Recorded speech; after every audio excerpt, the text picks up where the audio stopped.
Bonjour à tous, je suis Prince Atoblad. Dans cette vidéo, je vais vous présenter comment configurer le NAT, Network Address Translation. Mais avant, il serait intéressant que je précise à quoi sert le NAT. En fait, le NAT est une technique mise en place sur les différents routeurs pour permettre donc de translater les adresses IP privées en adresses IP publiques. Vous savez, avec l'IPv4, il y avait un nombre très faible d'adresses IP. Donc il y a eu une décomposition entre adresse IP privée et adresse IP publique.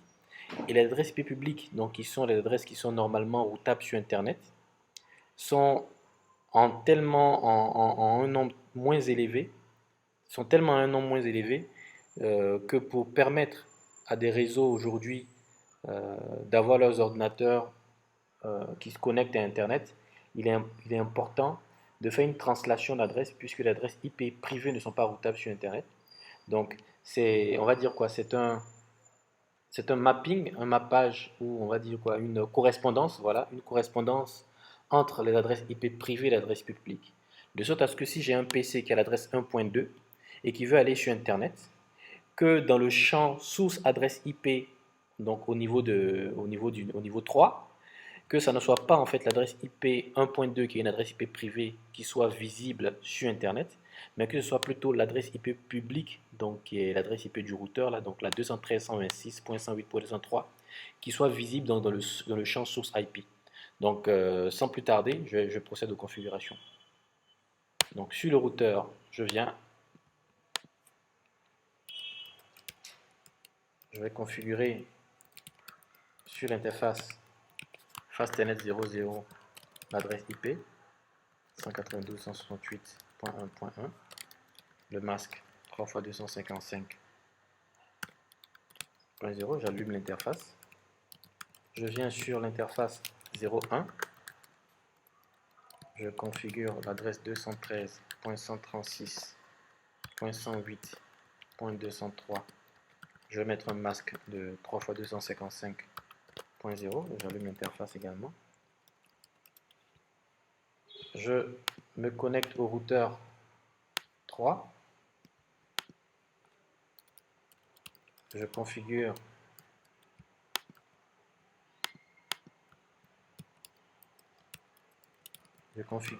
l'interface face Ethernet 0/1 et je mets l'adresse 213.136, non 126 plutôt, .108.204. Je mets le masque 3 x 255.0, le shutdown.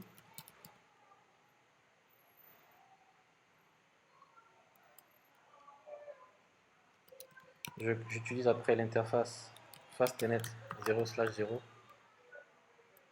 Je mets l'adresse IP adresse 11.0.0.1. Je mets le masque 3 x 255.0 et j'allume également l'interface. Si vous avez remarqué, lorsque j'ai configuré les deux routeurs, j'ai allumé les deux interfaces, mais les interfaces ne sont pas allumées. Et c'est parce qu'en fait le type de câble que j'ai utilisé ici n'est pas correct. Donc séance tenante, je vais utiliser un câble croisé pour la connexion et normalement les interfaces devraient s'allumer. Voilà, donc c'est parfait. Je viens sur le PC 2. Je vais configurer l'adresse 192.168.1.2, 192.168.1.1, sa gateway. Voilà.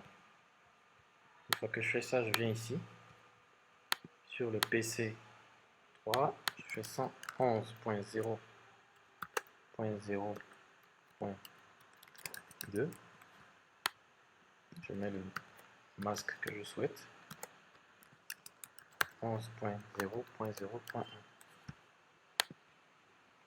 Une fois que je fais ça, je vais mettre sur le routeur des adresses, une route statique pour le routage des paquets sur Internet. Donc IP route 4x0, 4x0, et je mets 255, non plutôt l'interface de sortie. Donc sur ce routeur, l'interface de sortie c'est la FA01. Donc je mets ça, c'est bon. Je viens sur le routeur ici.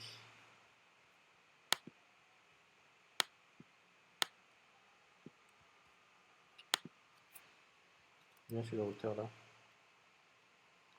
Je mets IP route 4x0. 4x0. Et son interface de sortie également. Donc lui, son interface de sortie c'est FA01. Je fais ça. Voilà. Une fois que je fais ça, normalement, sans configuration de NAT, je devrais être à mesure, depuis ce PC là, je devrais être à mesure de pinguer la 11.0.0.2. Donc regardez, ping de 11.0.0.2. On regarde ce qui se passe.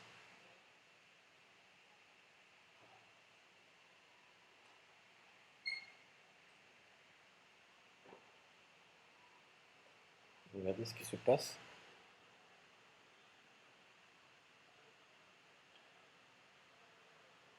On va voir ce que ça donne. Ça marche ou pas. Ça marche ou pas. Le ping ne marche pas. C'est bizarre. Regardons.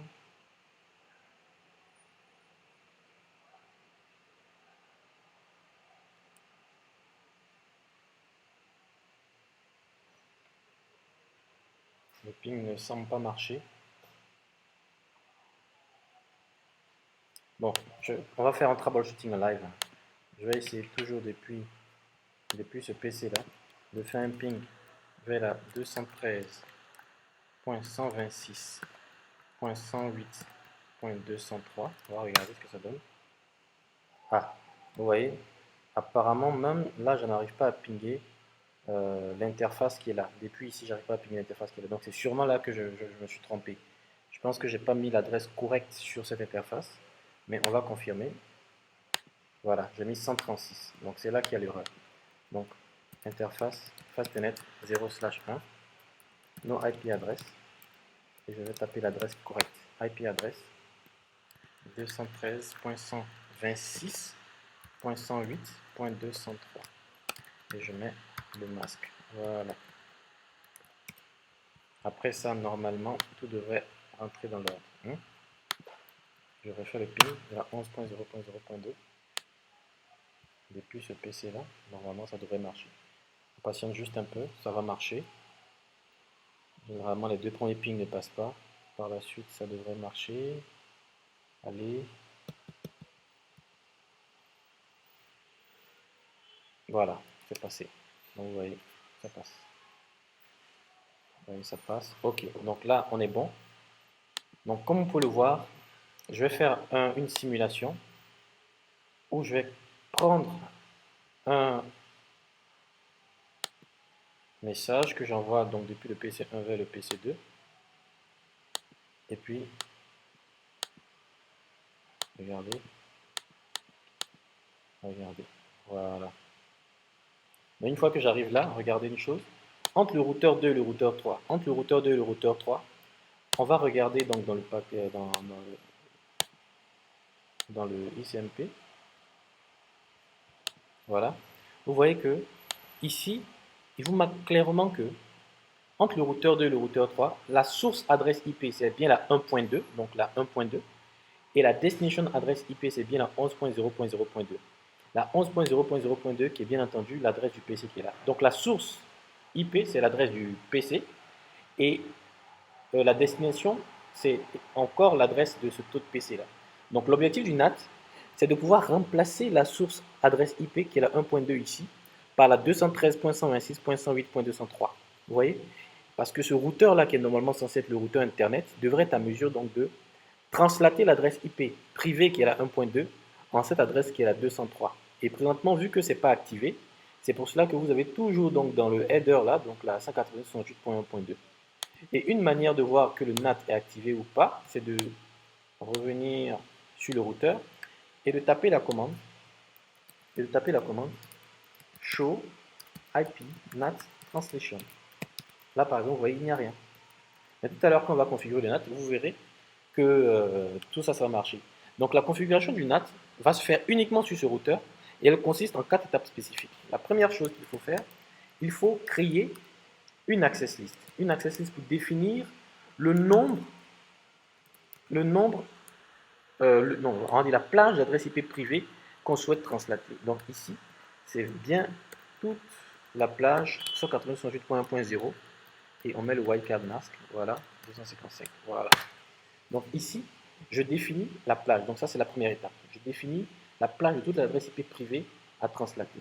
La deuxième chose, je vais définir le pool d'adresses IP publiques qui sera utilisé en fait pour translater les adresses IP privées. Donc je fais IPNAT pool et puis je vais mettre le nom d'un pool que je vais appeler Internet. Voilà, ça, le nom n'est pas important. Ici, je vais maintenant taper le pool d'adresses IP privées à utiliser. Ici, c'est notre adresse IP, non, plutôt le nombre d'adresses IP publiques à utiliser. Ici, c'est bien la 213.126.108.203. Donc, je mets cela comme première adresse à utiliser et je mets la même chose encore comme deuxième adresse à utiliser. .126.108.203. Ça, c'est vraiment dans le cas où l'opérateur ne m'a donné qu'une seule adresse IP publique. Donc, je fais net mask et je mets le masque de sous-réseau. Voilà. Une fois que j'ai défini les deux pools, donc avec l'access list, le pool des adresses IP privées, et avec la commande IPNAT pool internet, le pool d'adresses IP publiques, ce que je me permets de faire maintenant, je vais créer la règle qui va permettre donc de lier ces deux pools-là. Donc avec cette commande IPNAT inside, je tape point d'interrogation, source, point d'interrogation, je prends liste, et ici je vais définir le numéro de l'access list. On avait utilisé comme access list, comme vous pouvez voir ici, l'access list numéro 1. Donc je mets liste 1. Point d'interrogation, je vais définir le pool. Notez que le pool, on a utilisé le nom internet pour le pool. Et je fais entrer. Avec ces commandes qui sont tapées, ça c'est la troisième étape, j'ai lié le pool d'adresse IP privée et le pool d'adresse IP publique.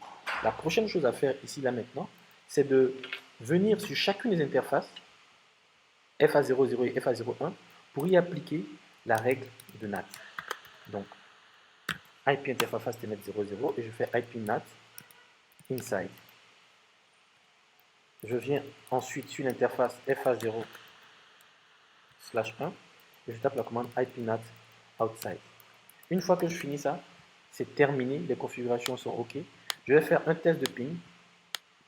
Vous allez voir, le ping marche toujours, regardez, le ping marche toujours. Mais à la différence en fait donc de l'autre configuration basique qui avait été faite, ici, lorsque je rentre en mode simulation, je prends juste le paquet. Bon, le paquet est déjà sélectionné. Je fais auto-capture, regardez. Regardez. Et quand je viens entre le routeur 2 et le routeur 3, regardez ce qui se passe cette fois-ci. Entre le routeur 2 et le routeur 3, regardez, cette fois-ci, le source IP adresse a changé. C'est maintenant 213.126.108.203 et la destination IP est 11.0.0.2. Ce qui indique clairement que le routeur que vous voyez là a bien fait la translation d'adresse IP privée en adresse IP publique. De sorte à ce que désormais, pour toutes les requêtes allant de ce PC sur Internet, que ce soit cette adresse IP publique là qui soit maintenant visible. Voilà, je pense avoir peut-être clairement expliqué. N'hésitez pas si vous avez des questions et je reste disponible là. Merci.